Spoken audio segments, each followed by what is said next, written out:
So the fact value split is the way the secular people talk about it, but of course Christians have a split as well. We call it the sacred secular split.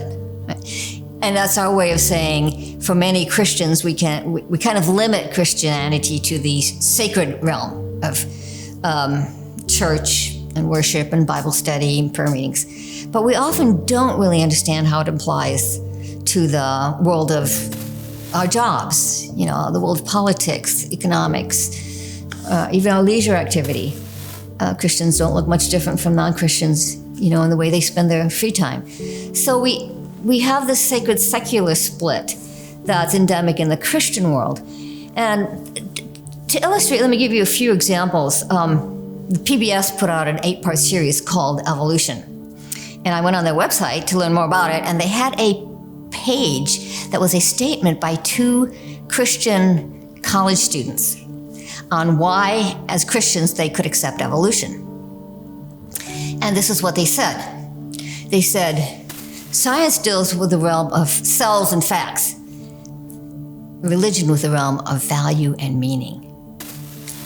So they were willing to give up any cognitive content to religion. It's not even true, right? Does Christianity really say nothing about the material world?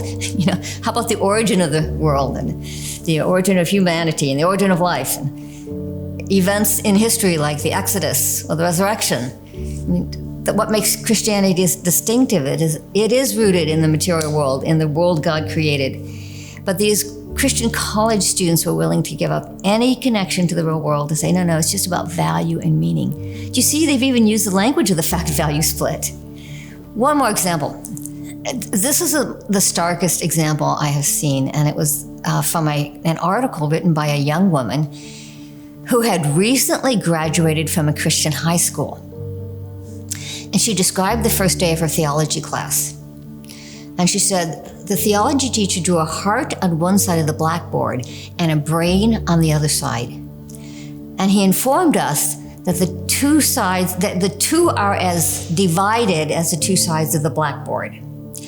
The heart is what we use for religion, and the brain is what we use for science. This is a direct quote. And you ask yourself, how are we teaching young people to love God with all their minds if they're being taught that their minds don't even belong in theology? End of this story is that this student actually stood up and protested. She was the only student to protest. The other students were fine with thinking, oh yeah, we use our heart for religion and our brain for science, and they have no connection to one another. So that would be a very telling example of what happens when we raise kids to have a Christian heart but a secular mind. The sacred secular split is not a problem only in the Western world. It's a problem globally because Western missionaries have taken the sacred secular split all around the globe. Here's an example. Many people don't realize that Christianity is growing in leaps and bounds in the global south today. Take Africa, for example. There are countries that are 70 to 80% Christian today. And yet, many of these countries are still plagued by problems of violence and injustice and illiteracy and so on.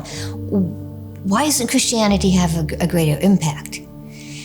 If you read what African theologians themselves say, they often say, well, it's because we still have the sacred secular split.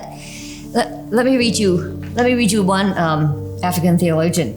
Churches have taught that Christ came only to save souls, not lives.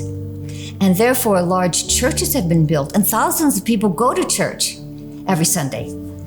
But transformation of communities has not occurred. So people are hungry for a Christianity that applies to all of life.